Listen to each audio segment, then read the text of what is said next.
Muy buenas noches a nuestros estudiantes de hidrología. Vamos a la página 16 de nuestras notas de clase. Hablábamos de la contaminación en el agua y algo más con esto, los famosos plaguicidas. En su momento pues toda una controversia por esa razón, algunos a favor, algunos en contra por toda esta situación. El problema es en buena parte los químicos que no solo están en el agua, sino también están en el suelo y muchos de estos se van a los cultivos y el problema es que después no los comemos, ¿no? Por ejemplo, aquí era famoso hace unos años el paraquat.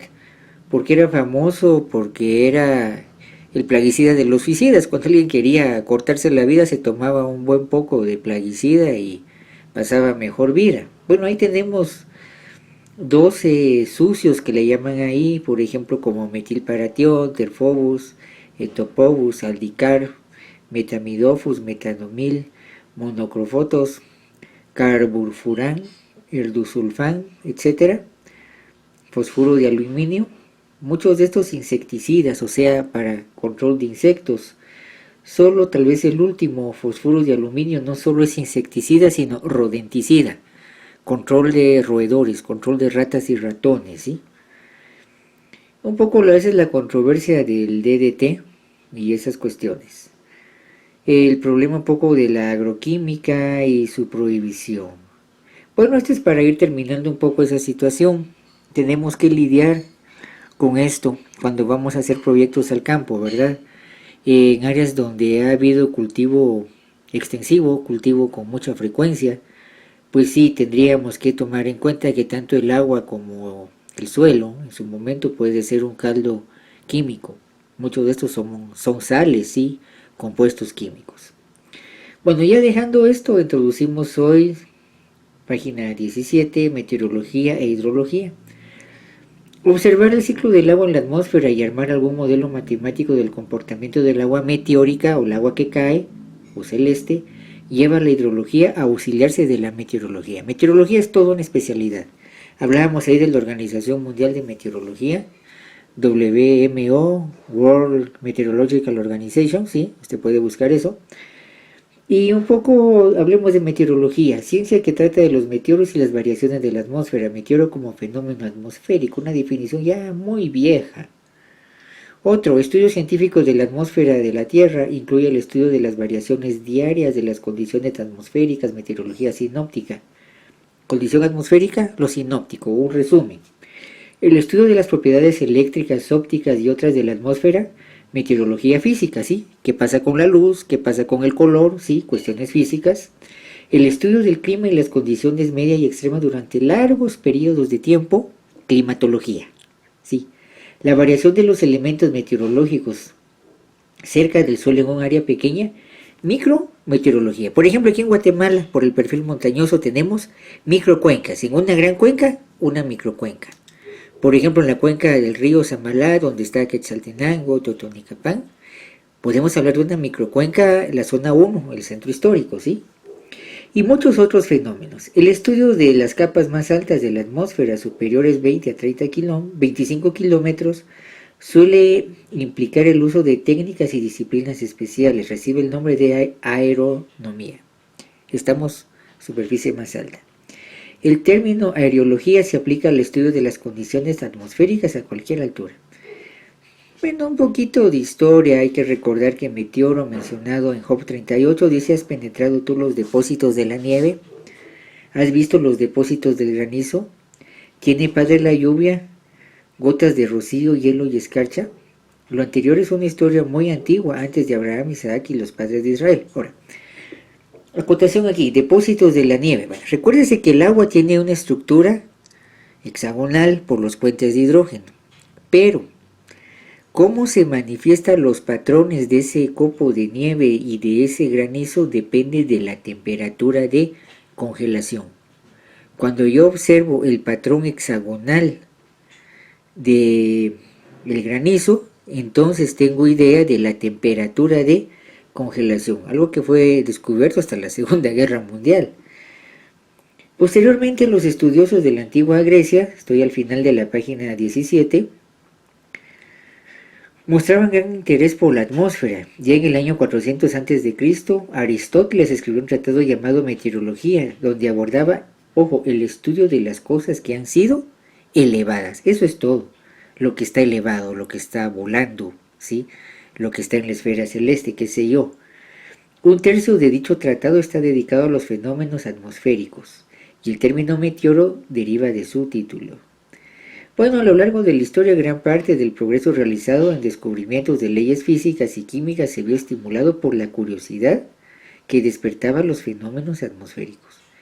Y aquí algo muy importante, la predicción del tiempo ha desafiado al hombre desde tiempos remotos, y buena parte de la sabiduría acerca del mundo para diferentes pueblos que ha identificado con la previsión del tiempo y los almanaques climatológicos. Recuérdense que aquí tenemos un calendario del maíz. No obstante, no se avanzó gran cosa en este campo hasta el siglo XIX, con el desarrollo de los campos de la termodinámica y la aerodinámica. ¿Sí? Fíjense que eso es importante, la predicción del tiempo. Si avanzáramos un poquito en nuestras notas de clase, vamos a avanzar bastante, porque vamos a tratar un poco este tema en algunas clases.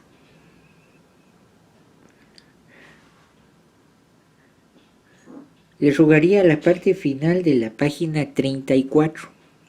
Dice el título: Entre la realidad, el mito y la religión y la ciencia. Si se escucha con cuidado algunas expresiones o dichos de la gente mayor, se puede entender la preocupación por la observación del tiempo en lo cotidiano, de la vida, en el día a día. Se puede admirar a las personas que saben la hora exacta con solo ver la sombra del sol. Obviamente una observación muy fina del entorno. A continuación se exponen algunas de estas frases en el caso de Quetzaltenango para la predicción del tiempo, hablando de meteorología, ¿verdad? Número 1. Bueno, aquí van a haber algunas explicaciones físicas, algunas pues no son tan obvias, en otros pues no tenemos toda la información. Usted podría ahí ponerse a investigar y ponerse a platicar con las personas, ¿eh? Parte de, como le digo, entre el mito, la religión, la ciencia, la creencia y la cultura, que tiene sus razones de ser. Hemos hablado clases anteriores, por ejemplo en sus clases el ingeniero Francisco Castañeda menciona que los proyectos de agua y saneamiento son vulnerables a la cuestión social, y esto pues es el principio, ¿verdad? El agua sobre todo es un problema que genera muchas tensiones sociales. Hemos dicho que en algún momento algunos municipios de Guatemala aún no han delimitado del todo su frontera física, precisamente por la pelea, por la pugna, porque no hay acuerdo por algunas fuentes de agua que son importantes. Imaginen eso. Bueno, primera frase. Estamos al final de la página 34. Luna del anochecer de coloración rojiza.